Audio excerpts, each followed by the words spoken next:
জানো, অনেক ছোট ছোট রান্না আছে যার মধ্যে এত স্বাদ মুখে যেন লেগে থাকে, মনে হয় আবার খাই। এই রান্নাটাও সেটা। বাজার থেকে কাঁচকলা নিয়ে এলে খোসাটা কিন্তু এটা খুব অমূল্য, ফেলবেন না। সেটা দিয়ে কিন্তু সুস্বাদু রান্নাটা হবে। খোসাগুলোকে একটু হালকা করে ভাপিয়ে নেবেন যদি কাঁচা থাকে, আর যদি বড়া করার জন্য কাঁচকলাটা সেদ্ধ করে তাহলে আর ভাপানোর দরকার নেই। এই রান্নাটা সেটাইতেই হয়ে যাবে। খোসাগুলো না ফেলে রেখে দেবেন, তারপরের দিন করবেন। কাঁচা লঙ্কা, ধনে পাতা, অল্প লবণ, একটু জল দিয়ে ভালো করে মিহি করে পেস্ট করে নেবেন।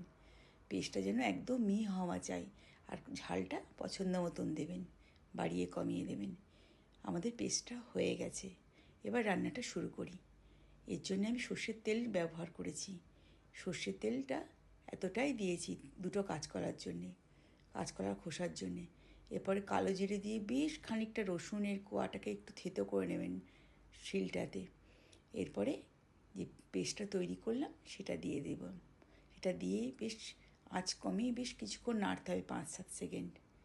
তারপরে আরেকটা কথা বন্ধুরা, প্রথমে যে রসুনগুলো দিলাম সেটা তো একটু নাড়তে হবে।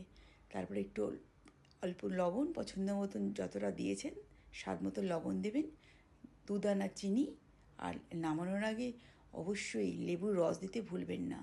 গরম ভাতের সাথে পরিবেশন করুন, দেখবেন এই বন্ধুটার কথা মনে পড়বে, আবার খাই মনে হবে। একদম অসাধারণ, জিভে লেগে থাকা স্বাদ।